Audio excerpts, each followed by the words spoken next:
자, 이제 두 번째로 성경에서 그러면은 방언이 개인 기도의 모습으로 나타난 적이 있는가? 이 문제를 가지고 우리가 한번 연구를 해보겠습니다. 오늘날 방언 기도 하시는 분들의 주장은 방언을 하면 우리의 개인의 기도가 더 풍성해지고 그리고 몇 시간 동안이나 우리가 다 기도할 수 있는 능력이 생기고 그리고 방언 기도는 마귀가 모르기 때문에 마귀가 방해를 못하는 기도고 또 하나님께 직통으로 가는 중보 기도고 막 이렇게 얘기를 하지 않습니까? 그래서 이렇게 열심히 합니다.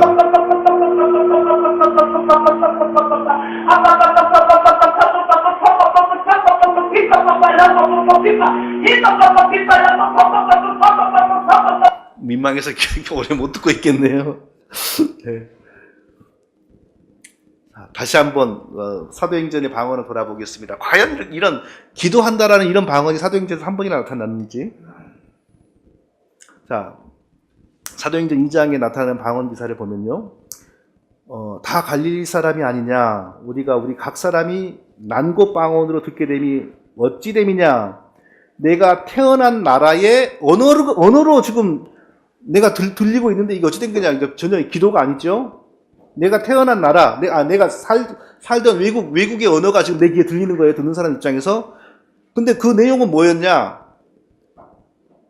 우리가 다 우리의 각 방언으로, 우리가 사는 나라의 언어로 하나님의 큰 일을 말함을 듣는도다. 그랬습니다. 그래서 하나님의 큰 일이 뭐겠습니까? 얼마 전에 예수님이 죽고 부활했습니다. 하나님이 우리 죄를 사하시기 위하여 우리가 똑같이 피 흘릴 수 있는 사람으로 오시어서 우리 대신 죽으시고 우리 죄가 사해짐의 증표로 부활하신 거. 이게 하나님의 큰일입니다. 그러니까 방언에서 뭘 얘기했냐? 예수 그리스도의 복음을 설명한 거예요. 사도행전 2장의 방언. 예수 그리스도의 복음을 설명한 거라고요. 절대 기도가 아닙니다. 개인 기도가 아닙니다. 그러니까 사도행전 이 방언으로 말미암아 결과가 어떤 일이 벌어졌습니까? 예수 그리스도의 복음이 능력 있게 전파되고 예루살렘에 교회가 설립되는데 예루살렘 교회가 등장하는데 결정적인 공헌을 한 거죠. 이날 3,000명이 세례를 받았습니다. 그 말을 받은 사람들은 세례를 받음에 이날의 신도의 수가 3,000이나 더하더라. 사도행전 2장의 방언의 결과는 교회 설립입니다. 최초의 예루살렘 교회 설립입니다. 자, 사도행전 10장의 방언도 그럼 봅시다. 고넬료 가정에 성령이 임했음을 증거하는 복음 간증이었습니다. 결코 고넬료 가정이 개인적으로 하나님께 알랄랄라 오요세 샌노리스 히빠빠 하면서 각자 기도한 게 아니었습니다. 하나님께서 처음에 베드로에게 이제 이방인 선교를 가라고 하니까 베드로가 못 알아듣지요. 자꾸 하나님이 그 먹지 말라는 음식을 주니까 베드로가 거부해. 율법에서 금한 음식이라고 거부해. 그러니까 하나님이 이제부터는 먹으라라고 합니다. 베드로는 그거 해석할 줄을 몰랐어요. 어떻게 해석해야 되는지. 근데 이방인 고넬료 가정에서 베드로를 데려온단 말이에요. 와서 말씀 전해달라고. 그러니까 이제 그때 해석이 되는 거죠. 이방인 가정에 가서 말씀을 전하라고 하는구나. 하나님께서 그러시는구나. 하고 가서 말씀을 전했어요. 그랬더니 그들이 믿음이 생기면서 성령이 그들에게 임해요. 성령이 그들에게 그게 지금 이방인에게 공개적으로 지금 믿음 생기는 건 전혀 없을 때입니다. 이거 최초의 일입니다. 그 전까지 베드로도 이방인들은 개와 같은 자들이고 심지어는 나중에 좀 시간이 지나서도 바울에게 유대주의자들에게 혼날까 봐서 이방인들하고 이방인 신자들하고 밥 먹다가 유대인들이 예루살렘에서 누가 온다니까 얼른 자리 떠버리잖아요. 나중에 시간이 지나서도 그렇게 행동했단 말입니다. 근데 지금은 그보다 훨씬 이전이에요. 그러니까 이방인들을 하나님이 자기 백성 삼으시고 성령을 부어주신다? 상상이 안 되는 때라고요, 지금은. 근데 그들에게 하나님이 믿음 주시고 성령을 부어주시니까 이건 성령을 부어준다는 건 눈에 보이는 일이 아닙니다. 근데 그들에게 방언이 나오면서 그들이 예수 그리스도를 고백하고 설명하는 내용이 방언을 통하여 흘러나오니까 베드로가 꼼짝 못하는 거죠. 하나님이 성령 주셔서 이들에게 이런 믿음을 주시는데 내가 무엇이라고 이들을 거부하냐? 어떻게 세례를 안 베풀 수가 있냐 하면서 세례를 주게 돼요. 이방인 최초의 세례받는 신자가 나오는 거예요. 그러면 여기서 어떻게 이게 개인 기도로 해석할 수가 있겠어요? 개인 기도가 아니라고요. 자기들이 믿고 있는 예수 그리스도에 대해서 이방인의 언어로 설명하는 복음 간증이 나온 겁니다. 절대 기도가 아닙니다. 그리고 아까 설명드린 것처럼 이 사건이 사도행전 15장의 종교회의에서 보고가 되어서 공식적으로 그렇다면 지금부터 이방인들에게 복음의 문을 연다. 지금부터 이방인에게 열심히 복음 전하자. 이렇게 이제 역사를 바꾸는데 결정적인 사건이 됩니다. 이 사건이. 사도행전 19장에서도 에베소 교회 결코 방언 기도가 아닙니다. 아까 설명했죠. 세례 요한의 미완성의 복음에 머무르고 있었기 때문에 성령을 못 받았어요.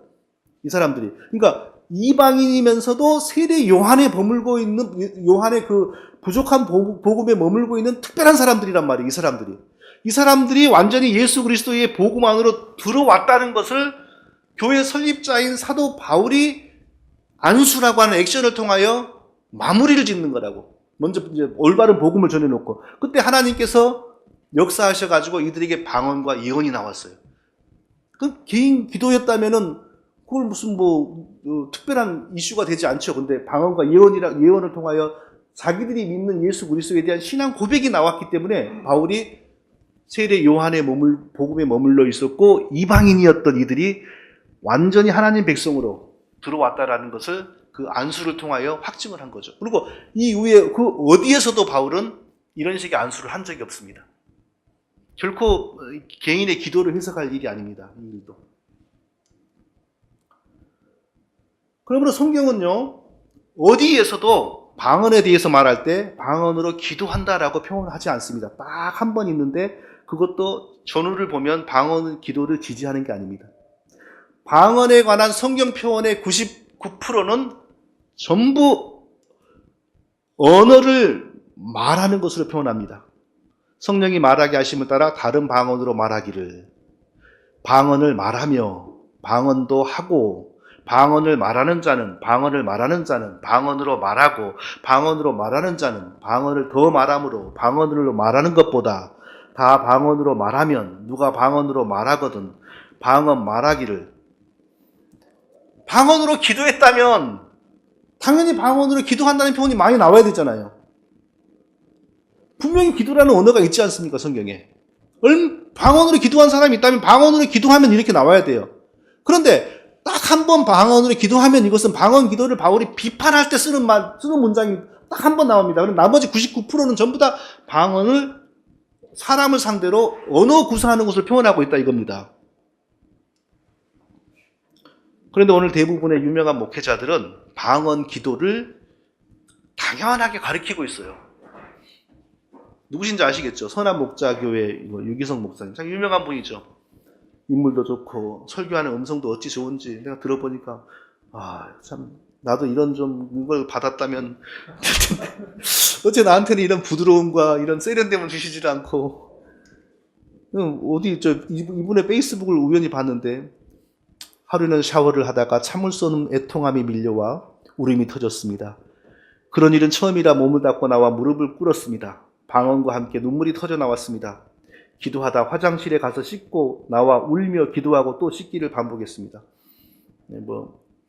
왜 하필 목욕할 때 그렇게 나왔는지 모르지만 하여튼 나는 목욕하고 나왔는데 예수님이 침대에서 기다리고 있더라 이런 거 하는 사람 나중에 보면 제대로 돼서 하나도 못 봤습니다. 예수님이 우리 양치질 할 때도 오실 수 있고 언제든지 오실 수 있어요. 근데 웬 여자는 무슨 목욕하고 샤워감 타월을 걸치고 나오는데 예수님이 침대에 앉아 있더래요. 그거 별일입니까? 예수님이 하필 그럴 때 왜 오시겠어요? 그거 다 엉뚱한 게 이상한 게 와가지고 그런 거죠. 네, 그럴 수 있겠죠. 그런데 이분이 목욕하다가 이럴 수 있겠죠. 그런데 여기서 지금 방언 기도를 얘기하고 있습니다. 방언으로 기도. 그런데 우리가 봤다시피 성경 어디에 방언으로 기도하라는 명백한 표현이 한 번도 없습니다. 이게 현대교회 비극입니다. 이분이 이 방언에 대해서 설교하는 내용을 그대로 제가 녹취를 했습니다. 간절히 기도를 하라는 겁니다. 근데 우리가 말하려고 하는 말, 즉 한국말로 기도를 안 하면 방언 기도가 나온다 이겁니다. 간절하게 기도하려고 사모하고 동시에 한국말로 안 하려고 작정하면 방언 기도가 나온다 이거예요. 하나님 해보세요. 해보시라니까요. 이런 식의 태도를 취하지 말고 간절하게 기도를 사모하고 동시에 한국말로 안 하려고 노력하면 방언 기도가 나온다 이겁니다. 네. 그리고 여러분이 하나님 앞에 간절히 기도하려고 하는 마음, 성령이 주시는 마음입니다. 그것을 여러분이 말하려고 하는 한국말로 하지 않는 것. 간절한 마음이 없으면 또 방언이 안 돼요. 그죠? 하나님 해보세요. 그러면 해보시라니까. 이러면 방언이 안 돼요. 여러분 안에 간절한 마음의 기도가 있고, 그러나 내가 한국말로는 기도를 하지 않겠다고 처음에 입을 열면 처음에는 다 버버버 이런 형태밖에 말이 안 되죠. 입은 열었는데 속에 마음은 있고, 그러면 처음에는 그냥 정말 답답한 기도처럼 되지만 여러분의 안에 있는 간절함이 간절해질수록 그 다음부터는 말이 되어지게 돼요. 방언으로 하는 말이. 마음에 부정적인 마음을 내려놓는 게 중요합니다. 전에 그러면 방언 기사를 한번 돌아보십시오. 언제 처음에 성도들이 방언할 때 방언이 잘 안 되고 하다가 이제 나중에는 유창해지고 이런 게 어디가 있어요? 하나님 방언을 주시면 그 순간부터 방언이 유창하게 나와버립니다. 그러니까 외국에서 온 사람들이 쟤들이 왜 이러지? 우리나라 말 같은데 저게 뭔지 이런 게 아니라 어째서 한 번도 와보지 않은 우리나라 말을 하지? 그러니까 정확하게 하나님의 역사를 정확하게 방언을 구사한다 이겁니다. 방언을 못하는 이유가 사모하니까 성령님 주셨어요. 성령님 임하셔서 방언을 이미 혀에 얹어주셨는데 자기가 그 생각을 하고 있는 거죠. 이거 말고요. 이거 말고 딴 거 주세요. 딴 거 주세요. 이건 방언 아니에요. 자기는 내 수준에서 그건 방언이 아니야. 랄랄라는 방언이 아닌 거죠. 그러니까 방언이 안 나오는 거예요. 근데 여러분 시작하는 거예요. 그러니까 이렇게 주시면 그 말이 서툴고 떠듬거리는 것 같고 좀 유치한 발음 같지만 그게 시작이에요. 그 시작해서 나오기 시작하고 여러분이 믿음으로 계속해서 사용하면 이게 점점 더 부드러워지고 더 다양해지면서 또 다른 언어들이 계속 이제 더 나와요. 그러니까 처음에 여러분이 어떤 한 단어 혹은 두 단어만 계속 반복해서 하는 것 같아도 그거 자체가 방언이 시작하는 거라는 걸 믿으셔야 돼요.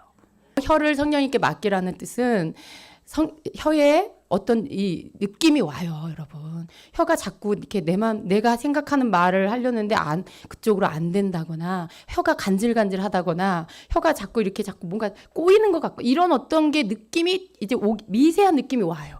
그럴 때 여러분 중요한 거예요. 그럴 때 여러분이 자꾸 이렇게 똑바른 말을 하려고, 자꾸 정확한 한국말을 하려고 애쓰지 말라는 거예요. 내 머리는요, 자꾸 내 혀에게 명령해요. 그건 말이 아니야. 그건 이상한 소리야. 그리고 자꾸 바른 말을 내가 알고 있는 언어로 말을 하려고 하죠. 이렇게 무의식적으로 자꾸 그렇게 움직이려고 해요. 근데 그럴 때 여러분이 그렇게 하지 말고 혀가 이렇게 느낌이 오는 대로 그냥 놓아두어서 소리 나는 대로 혀를 그냥 움직이게 하라는 거죠. 그걸 성령께 맡기라는 게 혀를 가만히 있으라는 말이 아니에요. 그래서 그걸 움직이기 시작하면 거기에서 여러분이 알지 못하는 이상한 말이 나와요. 예. 근데 그게 여러분이 낯설기도 하고 어색하기도 하겠지만 그걸 그냥 하시면 돼요. 그러면 방언이 나오면서 시작이 되는 거죠. 여러분 방언은 이렇게 시작하는 거예요. 구약 성경에 보면 어떤 짐승이 하나님이 주신 방언을 받지 않았습니까? 나귀가 발람을 책망할 때. 그러면 나귀가 처음에 버버버버버 이렇게 방언 연습했습니까? 하나님이 짐승에게도 방언을 주니까 정확하게 자기 주인을 정확한 문장으로 책망하지 않습니까? 엉터리예요. 현대 방언에 대해서 하여튼 가리키는 모든 내용은 엉터리예요. 말이 안 되는 소리들이에요. 자, 이제 방언 기도를 주장하는 분들은 지금부터가 굉장히 좀 중요한 것 같은데요. 사도행전 얘기만 하면 그래, 사도행전은 그 외국 언어 방언이었어. 근데 기도하는 방언도 있다니까. 어디에? 고린도에 있었어. 이제 이렇게 나옵니다. 그럼 과연 사도행전의 방언과 고린도의 방언은 다른 방언이었고 고린도에서는 정말 기도하는 방언이 나왔을까요? 그리고 바울이나 누가 고린도 교인들에게 하나님이 너에게 기도하는 방언을 주셨다. 천상의 언어, 하늘의 언어를 너에게 주셨다. 이렇게 가르친 사람이 하나라도 있었을까요? 없었습니다. 자, 이게 굉장히 중요한 본문입니다. 방언 기도하는 사람들이 이 본문을 다 무시하고 또 방언에 조금 연구한다는 분들도 이 본문을 중시하지 않는 경향이 있는데 이 본문을 놓치면은 절대로 현대 방언을 우리가 정체를 알 수가 없습니다. 고린도에 이미 방언에 대한 논란이 막 불붙었습니다. 혼란이 막 일어났을 때예요. 그래서 바울이 그 문제를 해결하기 위해서 편지를 쓰지 않습니까? 그래서 고린도전서 14장에서 집중적으로 이제 방언 문제를 다루는데, 자, 거기서 우리 한 목소리로 좀 읽어보겠습니다. 율법의 시작. 율법에 기록된 바 주께서 이르시되 내가 다른 방언을 말하는 자와 다른 입술로 이 백성에게 말할지라도 그들이 여전히 듣지 아니하리라 하였으니. 여기까지만요. 자, 지금 이제 방언을 다루는 데 있어서, 방언을 설명하는 데, 고린도 교회 방언을 설명하는 데 있어서 바울이 어떻게 시작합니까? 율법에 기록된 바, 이렇게 시작합니다. 이 말은 뭐예요? 구약 성경에 나와 있는 대로 이 뜻입니다. 구약 성경에 나와 있는 대로 이 뜻입니다. 내가 다른 방언을 말하는 자와 다른 입술로 이 백성에게 말할지라도 그들이 여전히 듣지 아니하리라 하였으니. 자, 이 내용은 구약 성경에 있는 내용을 지금 가져왔다는 겁니다. 율법에 기록된 바, 이 말은 구약 성경에 어디에 있는 것처럼 이 뜻이고, 내가 다른 방언을 말하는 자와 다른 입술로 이 백성에게 말할지라도 그들이 여전히 듣지 아니하리라 하였으니.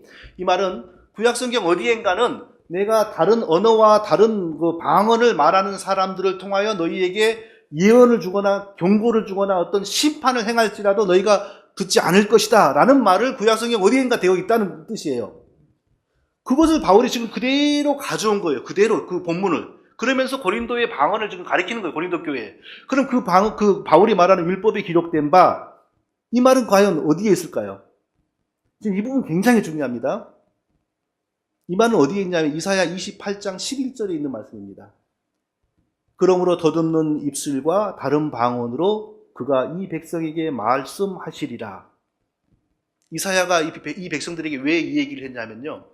근데 이사야 시대에도 이제 타락이 거의 극에 달하여서 이제 하나님의 심판이 곧 임하지 않습니까? 그러니까 이제 이사야가 예언하기를 뭐냐? 어떻게 하나님이 심판하실 거냐? 더듬는 입술과 다른 방언으로 심판을 한다 이거예요.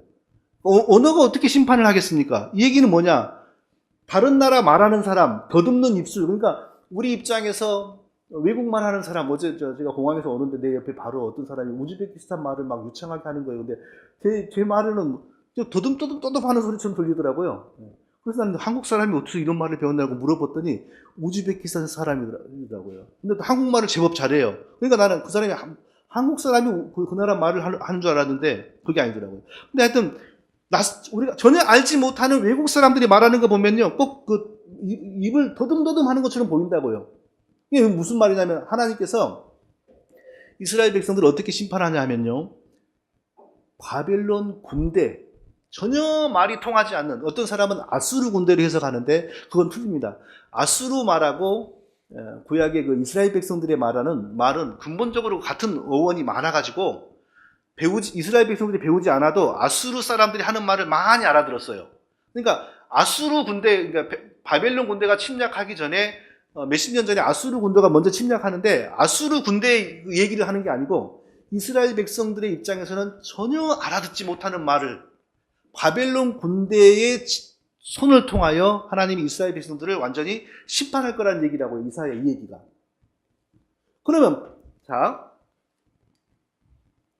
그러면은 왜 지금 고린도 사람들이 방언으로 지금 혼란을 겪고 있는데 바울이 율법에 기록된 바 주께서 이르시되 내가 다른 방언을 말하는 자와 다른 입술로 이 백성에게 말할지라도 그들이 여전히 듣지 아니하리라 하였으니, 이 얘기를 왜 하겠습니까? 왜 하는 거냐면 근본적으로 여기서 우리가 알아야 될 게 뭐냐면은 하나님이 고린도 사람들에게 지금 방언을 기도의 언어다, 천국의 언어다라고 가리키는 게 아니라는 거예요. 하나님이 주시는 방언은 외국어라는 사실을 여기서 지금 말하는 거예요. 구약의 이스라엘 백성들을 외국말하는, 전혀 알지 못하는 바벨론 군대를 통하여 이스라엘 백성들을 물리적으로 심판하시던 것처럼 지금은 어떻게 하나님 심판이 왔냐? 택함 받았다고 자부하는 이스라엘 백성들이 예수님을 배척하고 예수님 오히려 죽였어요. 그러니까 하나님 심판이 어떻게 나타나냐? 이스라엘 백성들에게서 쉽게 말하면 촛대를 이방인들에게 옮긴다는 거예요.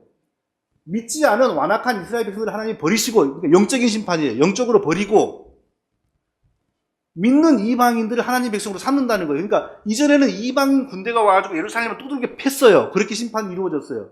근데 지금은 어떻게, 신약시대에 와서 어떻게 하나님 심판이 임하였냐? 믿지 않는 유대인들을 하나님이 하나님 백성에서 제외시켜버리고 그 대신 하나님이 이방인을 자기 백성으로 삼았다는 거예요. 그걸 설명하는데 그 증거가 뭐냐? 방언으로 나타나는 거예요. 외국말. 그러니까 이걸 생각해 보면 되죠. 유엔 회의장에서 대한민국 언어가 회의장의 언어로 채택될 가능성은 0%입니다. 영어뿐이죠. 왜 그러겠습니까?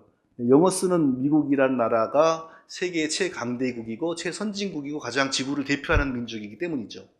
그런데 만일에 천지가 개벽해가지고 한국말이 유엔의 회의의 공식 언어로 채택이 된다고 생각해 보세요. 그게 뭘 의미하는 겁니까? 대한민국이란 나라가 세계의 가장 선진적이고 세계를 대표하는 나라라는 뜻 아닙니까? 하나님이 이방인의 언어를 채택해서 예수 그리스도를 증거하는, 이게 성경의 방언 아닙니까? 그거 자체가 의미하는 건 뭐예요? 유대인들에게 그동안 너희들 너무 까불었다. 너희들 무슨 막 택한 백성이라고 막 이방인들 무시하고 그랬지 않았냐? 그러나 지금부터는 이 믿는 이방인들이 내 백성이야. 내가 이들에게 성령을 주었어. 너희들은 미안하지만 불순종하니까 버림받았어. 이 메시지가 바로 방언 안에 포함되어 있는 아주 무서운 경고의 메시지라고. 이게 심판의 메시지라고요. 그러니까 유대인들은 이제 성경 여러 군데를 보면은 이 방언이 나타날 때 깨어있는 유대인들은 두려움을 갖게 돼요. 하나님이 우리 선민이라고 자부하고 완악한 우리를 버리시고 이 이방인들을 자기 백성으로 삼았구나. 그래서 거기서 회개가 나오고 두려움이 생겨서 깨어있는 일부 유대인들은 하나님께 굴복을 한다고요. 예수님을 받고. 그러니까 여기서 그러면은 보세요. 방언을 믿는 자들을 위하지 아니하고 믿지 아니하는 자들을 위하는 표적이나, 은사주의자들이 아주 이건 잘못 해석을 하고 있죠. 믿는 자들을 위하지 아니하고 믿지 아니하는 자들을 위하는 표적이다, 방언이. 그게 어떻게 해석하냐? 우리 옆집에 안 믿는 사람이 있어. 안 믿는 사람은 내 방언하는 걸 보면 예수님 믿게 돼. 이렇게 해석을 하잖아요. 바울은 그 뜻이 아니라고요. 유대인으로서 교만하고 완악한 예수님을 안 믿는 자, 이들에게 지금 경고가 되는 게 방언이라고. 하나님이 그 천한 이방인들의 언어로 예수 그리스도의 큰 일을 설명을 하는 걸 보니까 이제부터는 복음의 중심이 이방인이야, 이방인. 이렇게 된다고요, 이렇게. 그러니까 방언으로 말미암아 나타나는 가장 큰 결과가 뭐냐? 이방인이 하나님의 몸된 교회의 정식 멤버가 됐다는 게 수용되기 시작한다고요. 그리고 유대인들은 교만하고 있다가 버려졌다는 거. 그러니까 방언은 믿지 아니하는 자들을 위한 표적이나, 이건 그 당시에 예수님을 여전히 거부하는 유대인들을 말하는 거예요. 그렇게 해석이 된다고요, 이게. 방언 옹호자들이 주장하는 성경적인 근거가 이제 이런 거죠. 내가 만일 방언으로 기도하면 나의 영이 기도하거니와 나의 마음은 열매를 맺히지 못하리라. 자, 내가 만일 방언으로 기도하면, 여기 나왔다 이겁니다. 여기 분명히 방언으로 기도하면 이렇게 나왔는데 왜 성경에 나온 방언 기도를 부정하느냐, 이게. 제가 말씀드린 것지만 방언으로 기도, 방언 기도도 아니에요. 방언으로 기도 이런 표현이 딱 한 번 나오지만, 자, 그러면 그 다음을 설명하라고 한번 요구해 보십시오. 나의 영은 기도하는데 나의 마음은 열매를 맺지 못한다. 이런 사상이, 이런 이론이 기독교 인간관에서 이거 통할 수 있는 얘기입니까? 영은 아는데 마음은 몰라. 이게 바울의 사상인가요? 성경의 인간은 한 인격으로 표현되고 인격으로 대표되는 존재입니다. 영은 아는데 마음은 몰라? 이런 인간관은 성경의 인간관이 아니라고요. 이럴 수가 없어요. 이방 종교에서 이제 영이 따로 어디를 하고 이런 사상이라고 이게 이 뜻이라고. 근데 그러면은 이게 과연 바울이 평소에 다른 데서 항상 가리키는 사상이었냐고? 아니라고요. 절대. 이건 1차적으로 이게 도대체 바울이 왜 이런 얘기를 했는지 정말 고민을 많이 해보고 연구해야 될 대상인데, 딱 나오는 것만 보고 방언은 영이 기도하고, 그런데 내 마음은 몰라. 그러니까 내 마음이 몰라도 영이 기도한 거니까 계속 하면 돼. 이렇게 가버린다고요. 근데 바울의 사상이나 성경의 인간과는 절대 영은 아는데 마음은 몰라? 이게 인간은 그런 비인격적인 존재가 아니라고요. 절대 이것은 바울이 평소에 가리키는 사상도 아니요, 성경의 다른 저자나 성경이 가리키는 인간론이 아니에요, 이것은요. 또 방언을 말하는 자는 사람에게 하지 않고 하나님께 하나니 이는 알아듣는 자 없고 영으로 비밀을 말함이라. 그래, 우리가 못 알아들어도 계속 해야 돼. 왜? 영으로 비밀을 말하는 거니까. 그러면 우리가 또 이렇게 설명을 해보라고 그러죠. 하나님이 모르기 때문에 우리가 말해드려야 될 비밀이 도대체 어디 있습니까, 세상에? 하나님 모르는 비밀이 어디가 있어요?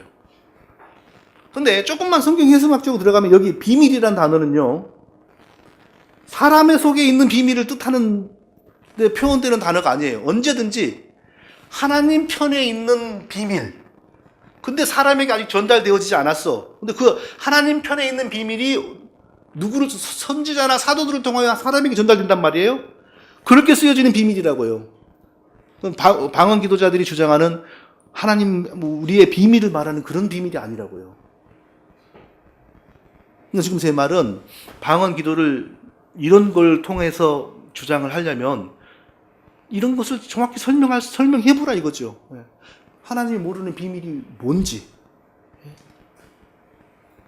또 방언을 말하는 자는 자기의 덕을 세우고 이렇게 나가잖아요. 자, 사도 바울의 평소 다른 데서 보면 알아듣지 못하는 소리는 도움이 안 되는 거라는 게 사도 바울의 기본적인 가르침이라고요. 울리는 꽹과리 소리라 그랬어요. 알아듣지 못하는 소리는. 그런데 여기서는 방언을 말하는 자는 자기의 덕을 세우고, 그리고 사도 바울의 성경 어디에서도 은사가 개인의 덕을 위해서, 개인의 유익을 위해서 주어지지 않아요. 은사는 반드시 교회를 위해서 주어진다고요. 그러니까 이런 걸 딱 캐치해가지고 방언기도 옹호하는 사람들은, 거봐, 방언은 자기 개인의 유익을 위해서 하는 거고, 예언은 교회의 덕을 세우고, 이렇게 하는데, 절대 그 방식으로 해석을 해서는 안 되는 내용들입니다. 이 내용들은. 이제, 그럼 어떻게 해석을 할까? 저 생각은 그렇습니다. 첫째로, 일단은 참 어려운 부분이다. 그렇지만 결코 방언 기도를 지지하는 내용은 아니다. 둘째로, 그럼 또 어떻게 해석할 수 있는 방법이 뭘까? 그때 당시에 이미 고린도 교회에 이단이 들어와서 자리를 단단히 잡아버렸습니다. 그래서 바울이 고린도 전서와 고린도 후서가 5개월 간격으로 쓰여졌다고 성경학자들이 봅니다. 5개월 차입니다. 근데 뭐라냐면 고린도 후서에서 저런 사람들은 거짓 사도여 계율의 역군이니 자기를 그리스도의 사도로 가장하는 자들이니라. 거짓 사도들, 괴율, 거짓의 역군들이라 그랬어요. 자, 이미 이들이 들어왔죠. 고린도 교회에.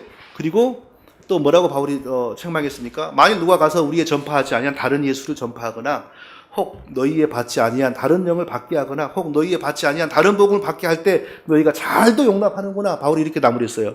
이런 걸 볼 때 이미 고린도 교회는 거짓 사도들, 이단들에게 쉽게 말하면 점령된 상태, 거의 지금 3분의 2 이상 점령된 상태라고요. 그러니까 앞서 말한 이런 내용들, 내가 만일 방언으로 기도하면 나의 영이 기도하거니와 나의 마음은 열매를 맺지 못한다. 막 이런 알쏭달쏭한 내용들은 바울이 이제 2000년 전의 문서 아닙니까?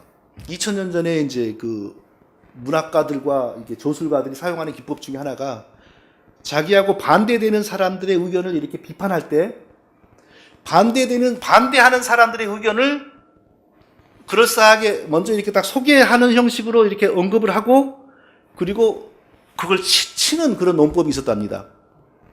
근데 그런 2000년 전의 문서이기 때문에 그걸 정확하게 이제 번역해내기가 어려우니까 이렇게 알쏭달쏭하게 번역이 되었다라는 그런 이론이 있는데 저는 굉장히 그게 현실성이 크다고 봅니다. 예를 들면 방언을 말하는 자는 자기의 덕을 세우고 예언하는 자는 교회의 덕을 세우나니 이제 이런 것도 결코 이게 평소 바울의 사상이 아닙니다. 이런 것이었을 가능성이 높다고 봅니다. 저 방언 기도하는 사람들은 방언 기도가 자기의 덕을 세운다고 지금 말을 하지만 그러나 방언이 있으면 반드시 방언 통역이 있지 않습니까? 방언은 통역되는 순간 예언입니다. 똑같은 거예요. 통역되는 방언과 예언은 똑같은 겁니다. 예언은 통역되는 방언은 교회의 덕을 세우는 것이다. 이렇게 지금 앞에 부분에서 거짓된 자들의 주장을 이렇게 도입하는 형식을 취하고 뒤에 가갖고 그걸 치는 거란 말이에요. 이런 식으로 이걸 해석을 하는 게 현명하지.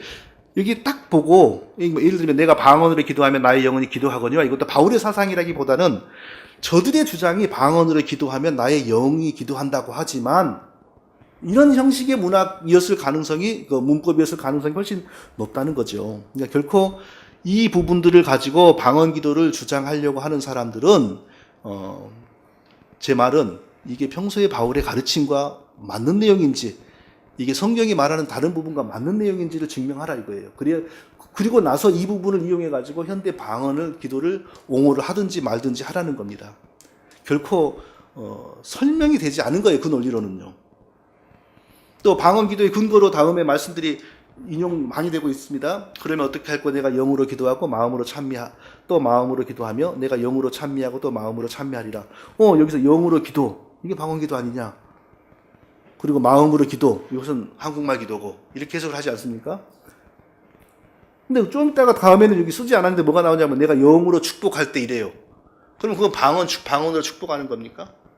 그거 아니라고요. 영으로 기도하고 마음으로 기도하면 이것은 전인격으로 기도하라라는 표현으로 해석을 해야지 방언으로 기도하고 한국말로 기도하고 이런 뜻으로 할 일이 절대 아니에요. 내가 너희 모든 사람보다 방언을 더 말함으로, 이걸 가지고 또 바울은 방언 기도를 되게 많이 했다 그러는데, 실제로 여기도 보여요. 방언을 말한다 그랬지 기도한다 그랬습니까? 바울 일단 보세요. 바울이 몇 개국어를 했는지. 히브리말 당연히 했죠. 또 자기가 태어난 데가 터키 아닙니까? 터키말 당연히 했죠. 헬라어로 유창하게 성경 쓰는 거 보면 그리스말 당연히 했죠. 로마에 가서 복음 전도했잖아요. 로마말 당연히 했고. 그리고 평생 소원이 서바나 스페인 가는 게 소원이었잖아요. 그럼 스페인 말도 못하는 사람이 스페인 그렇게 가고 싶어 했겠어요? 최소 우리가 확인할 수 있는 것만 해도 다 바울이 5개국어를 했다고요. 그렇게 해석하면 간단한 거라고. 근데 왜 이걸 가지고 방언 기도를 내가 더 잘함으로 이렇게 어거지로 해석을 하느냐, 그거죠. 그런즉 형제들아 예언하기를 사모하며 방언 말하기를 금하지 말라. 이걸 또 방언 말하기를 금하지 말라 이걸 가지고 성경은 방언 금지하지 말라 그러는데 왜 자꾸 금지하는 거야? 막 이러잖아요. 방언 말하기를 금지하지 말라 그랬어요. 왜요? 하나님 주신 방언을 성경대로 통역하면 하나님의 예언의 말씀이거든요. 그 귀한 걸 왜 금해요? 그렇게 해석하면 간단한 거라고요. 방언 기도를 금지하라고 지금 한 게 아니라고요. 지금 절대로. 내가 사람의 마음과 천사의 말을 할지라도 사랑이 없으면 천사의 말, 이것은 천사의 말이 실제로 있다는 게 아니고 그렇게 말을 번지르하게 잘할지라도 그런 뜻이죠. 그러나 사랑이 없으면 울리는 꽹과리가 되는 것이다. 이렇게 해석하면 되는 겁니다.